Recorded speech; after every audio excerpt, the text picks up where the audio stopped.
Welcome to Your Bookkeeping Matters.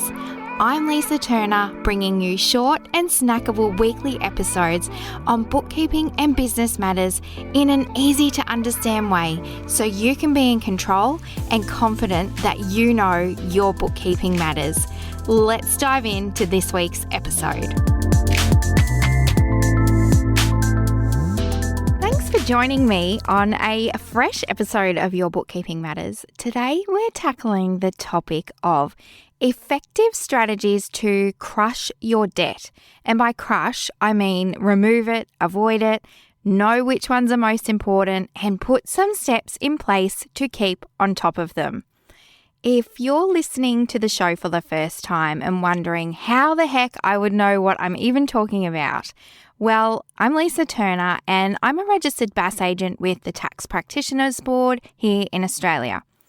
And with my team at Accounted for You, we look after the bookkeeping for many businesses and provide valuable insights on how they're tracking and how to save and plan for their upcoming payments. And with this comes insights into so many things which can go wrong when it comes to lending and moving money around, and ways to get through it, which could work well for you. So if you've struggled with managing the endless loans, the ATO bills and superannuation and credit card payments, settle in for a few short and sharp actionable tips to help you manage your money and crush the debt. Because sometimes debt is a great tool and absolutely necessary for growth. But the key is to plan, be aware, save for the repayments and not overcommit yourself, and where possible, have a backup plan and be able to refer back to it. Firstly, let's quickly look at what debt is, because not all debt is created equal. I mean, some good debt and some bad debt. Good debt is things like loans you owe, which you've taken out to invest in assets or things to help grow your business. Whereas a bad debt loan is high interest credit cards and loans or debt incurring more penalties and more interest charges, like your unpaid employee superannuation and ATO payments. So it's important to know the difference so you can work out which ones to prioritize to pay off first or as soon as possible, because all of these debts have impact on your business's health, your business's lending capacity, and so many other things. So if you have a business debt, have you ever sat down and looked at them to work out which ones are good and bad? After you finish this episode might be the perfect time to do this so you can make better decisions on which debts to pay as a priority for you and your business. Now, I understand this might be quite a confronting episode for you, but there is no judgment here. I want to help teach you so you can turn things around and know for next time, work out what is best for you and create yourself a more stable business. Now, we've covered the basics of debt types. Let's dive into proactive debt management techniques. Taking a proactive approach is key to staying ahead of your financial obligations and setting yourself up for long-term success. The planning part is first, and this is crucial to being able to reduce your debt. You need to set yourself some budgets and do some cash flow forecasting. Now, budgets are not meant to be restrictive. They're to guide you and help you know how much money you do have available for spending, repayments, and covering your fixed costs. You can dive back and listen to a previous episode. Budgeting isn't a dirty word if this concept is new to you and you want to get some basic budgets set up. I hear all the time from business owners and finance professionals, you would be surprised, saying budgets don't work. What this tells me is the wrong budget was set, it was not accurate, it was too tight, or simply wasn't managed well. You didn't follow it, you didn't save money where you were supposed to, and you just went and did whatever you liked. Like I said, Budgets aren't to restrict you and stop you spending. They're to direct the money where you want it to go instead of it disappearing and you wondering where it all went. But if crushing your debt is something you need to do, you're going to have to get a little tough on yourself when setting these budgets or forecasts. You need to get real with your numbers, be honest, and don't hide things or pretend they're not there. You'll likely need to trim expenses where you can, and of course, push on your sales levers and try and boost your revenue. The key part here when doing your budgets and cash flow is to make sure you've got funds allowed to both pay off any overdue debts or amounts and at the same time allowing you the cash flow to pay your current and future amounts. So don't forget to leave yourself room to continue running your business. You don't want to allocate all your revenue to your debt and getting rid of those balances because then you won't be able to pay your daily bills and keep the business going. An example here, if you find yourself in the situation where you need to be on a payment plan for your BAS, your business activity statement, which is for lodging some of the taxes here in Australia, make sure you can still save what you need to for your next or future lodgements because it's actually a condition of payment plans that you lodge and pay future ones on time. If you're in business and growing your business, one of the best things you can do for yourself, your stress levels, your success, all the things, is set up a savings account and put money aside each week or each month to cover your taxes, GST, income, whichever are applicable to you. And if these aren't yet something you need to pay, get in the habit of putting some funds aside anyway, a small amount, a fixed amount, something to set great money management habits from the start. It makes it easier when you do become registered for GST or you do have employees or you do have an income tax amount to pay each quarter or month. This helps you absolutely crush your ATO debt. Be proactive and remember GST you've charged your clients isn't actually your money. So if you remember this from the start and put it aside in a savings account, you won't find yourself in BAS struggle street where it comes time to lodge and pay your BAS and you don't have the money available. There's two different ways we help our clients save and stay ahead of the ATO BAS bills, and this is either for their BAS or other debt, and this is to sometimes even create a savings buffer.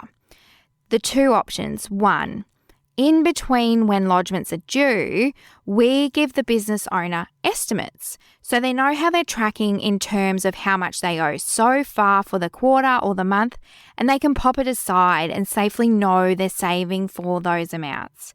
The other option, number two, they go next level and we let them know how much to save for taxes, for profit, for other expenses. We work closely with the business to work out these amounts that they want to save because the amounts and the percentages are different for everyone. And the business tells us their plans and we go from there to work out the amounts. But then once we have those percentages in place, we let them know each week or each month. So again, they're proactively moving those funds aside and know it's not available for spending. Either of those options immensely help keep you ahead of your tax debt. So there are the initial steps: budgeting, cash flow planning, and saving strategies. You need to know what money is coming in and what is going out so you can allocate your funds to the right places and get the most important ones paid off first.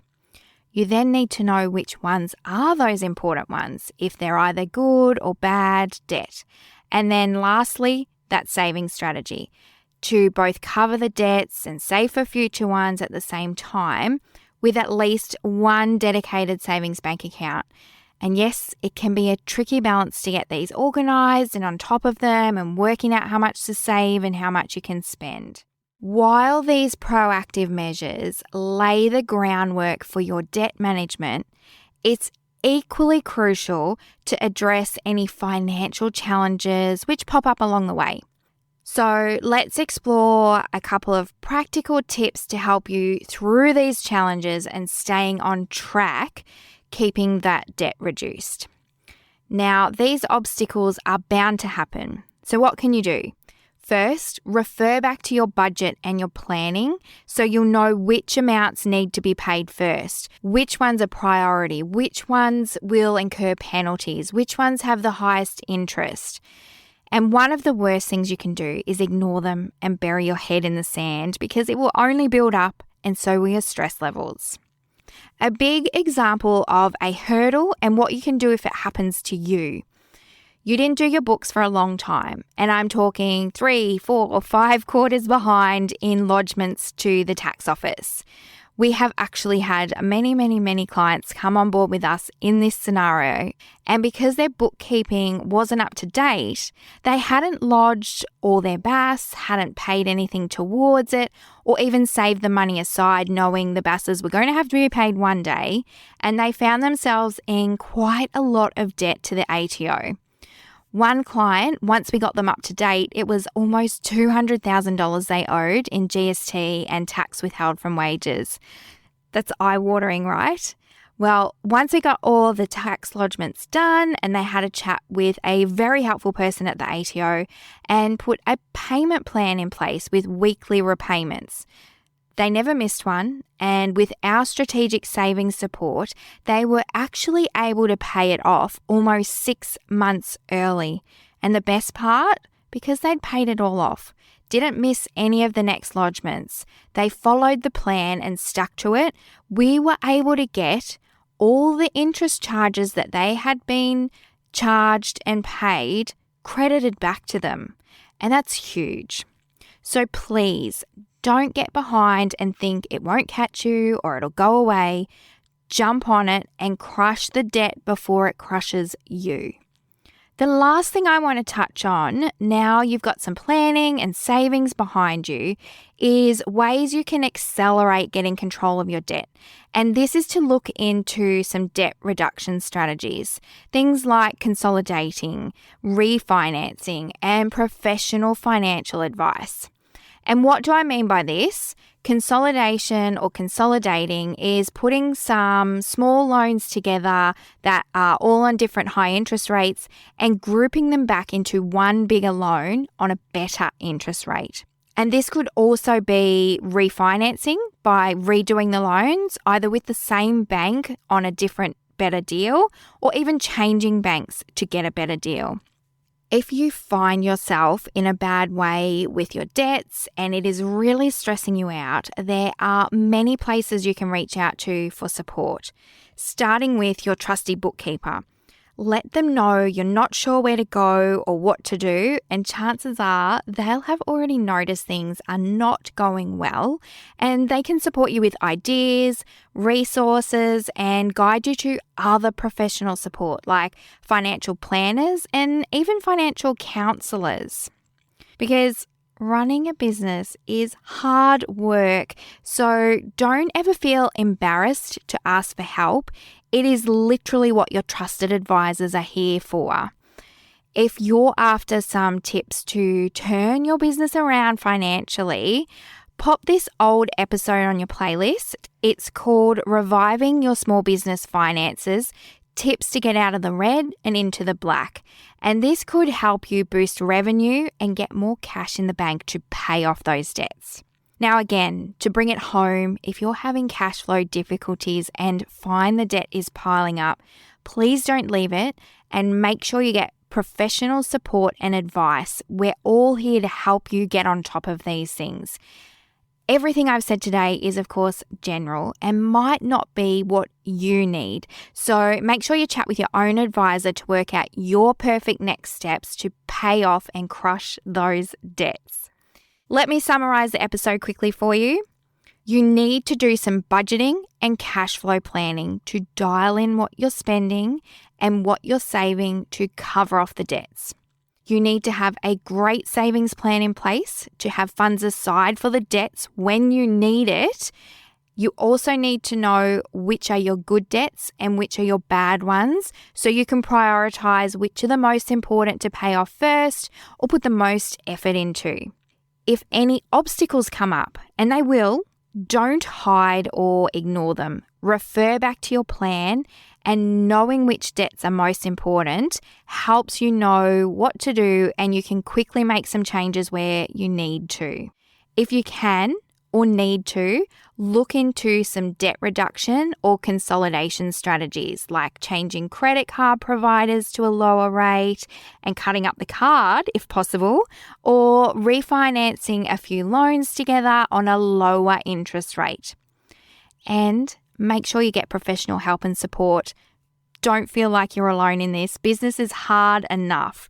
If the only thing you take away from today's episode is this last part of getting support and you're not alone, this in itself is a huge lesson, and it takes most business owners a long time to learn that one.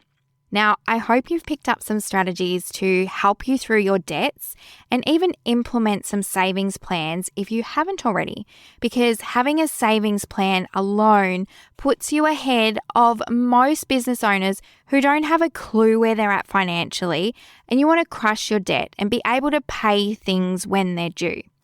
Feel free to reach out and let me know what strategies you've used and how they've worked well for you. I'd love to know.